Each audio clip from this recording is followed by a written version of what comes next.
આજે આપણે પૌવાની એવી રેસીપી જોઈશું અને એક એવો મસાલો બનાવીશું જેનાથી પૌવાનો જે સ્વાદ છે તે ડબલ નહીં પણ 100 ગણો વધી જશે.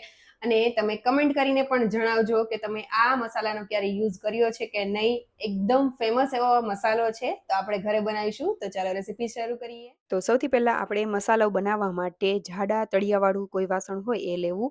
અને મેં અહીંયા પેનનો ઉપયોગ કરેલો છે. ગેસની ફ્લેમ ઓન કરીને તેમાં 4 ટેબલસ્પૂન જેટલા ધાણા, 4 ટેબલસ્પૂન જેટલા જીરું આખું એ એડ કરીશું, 4 ટેબલસ્પૂન જેટલી વરિયાળી, એટલે ત્રણેય વસ્તુ સરખી પ્રમાણમાં લેવાની છે. હવે 1.5 ટીસ્પૂન જેટલા કાળા મરી, 15થી 20 જેટલા લવિંગ, 3થી 4 નંગ ઉપર જેટલી જાવિત્રી અને 5થી 6 નંગ જેટલા જે તમાલપત્ર હોય એ, અને મોટી સ્ટીક લીધેલી છે એટલે મેં 1.5 સ્ટીકનો ઉપયોગ કરેલો છે તજનો. અને આ રીતે નાના ટુકડા કરીને એડ કરીશું. હવે લેશું સૂકા મરચાં. તો આ મીડિયમ તીખા એવા મરચાં હોય છે, અતિશય તીખા નથી હોતા. એવા આપણે 6થી 8 નંગ જેટલા સૂકા મરચાં એની દાંડલી કાઢીને એડ કરી દઈશું. 2 મોટી એલચી, જે કાળી એલચી કહીએ ને, એલચા કહીએ, એ એડ કરીશું. અને 7થી 8 નંગ જેટલી જે લીલી એલચી હોય એ એડ કરીને લો ફ્લેમ ઉપર બધી વસ્તુને શેકવાની છે.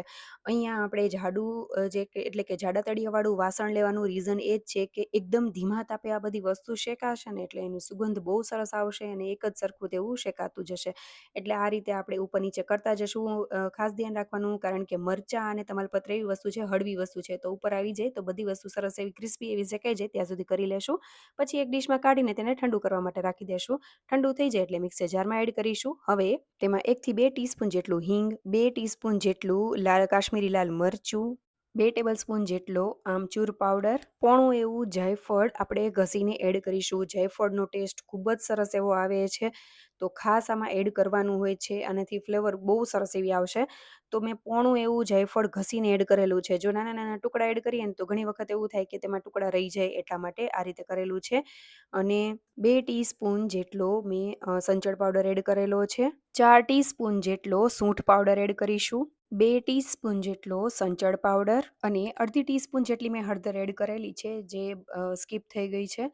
તો આ રીતે બધી વસ્તુ એડ કરીને આપણે સરસ એવો ફાઇન આ રીતનો પાવડર બનાવીને તૈયાર કરી લેશું. હવે તમે જોઈ શકો છો કે આને જો તમારે વચ્ચે વચ્ચે નાના નાના ચંક્સ કે એવું કંઈ રહી ગયું હોય ને તો તેને ચાળી લેવો, નહીંતર એકદમ સરસ એવો ફાઇન થઈ જાય ને તો કંઈ કરવાની જરૂર નથી.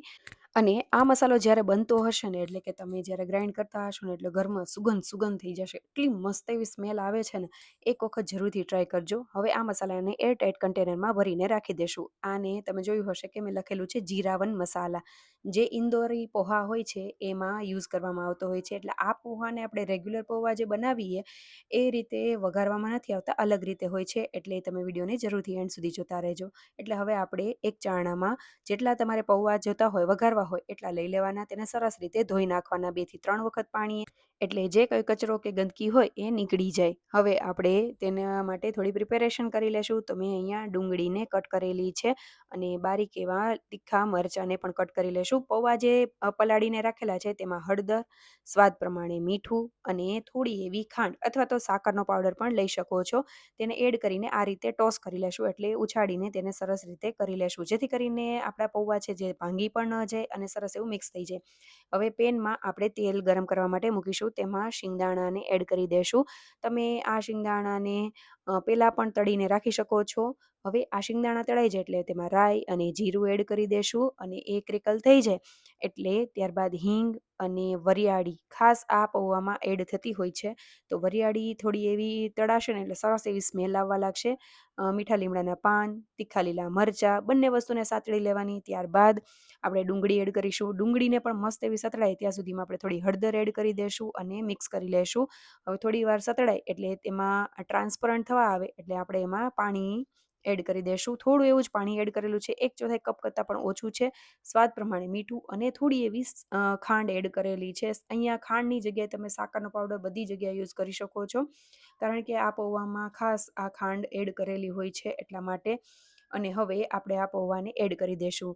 તો આ પૌવાને અત્યારે મેં પાણી એડ કરીને બનાવ્યા છે, એટલે કે જ્યારે વઘાર કર્યો થોડું પાણી એડ કરેલું હતું ને એ રીતે.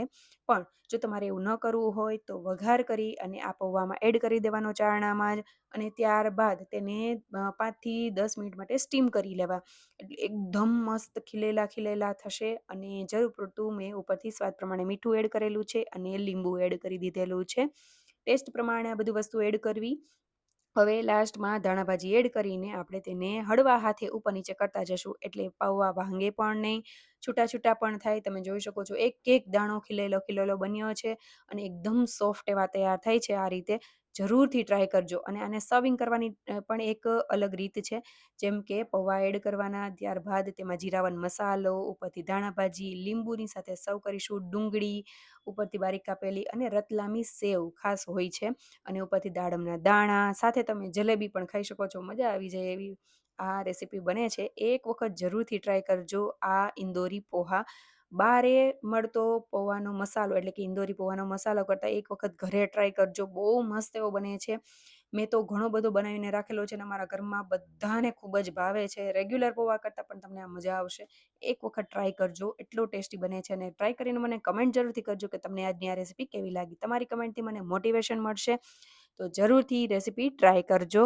અને તમે કયા સિટીમાંથી જોઈ રહ્યા છો એ પણ મારી સાથે શેર કરજો. અને રેસીપી સારી લાગે તો લાઇક, શેર અને સબસ્ક્રાઈબ કરી ફોલો જરૂરથી કરી દેજો. Thank you for watching.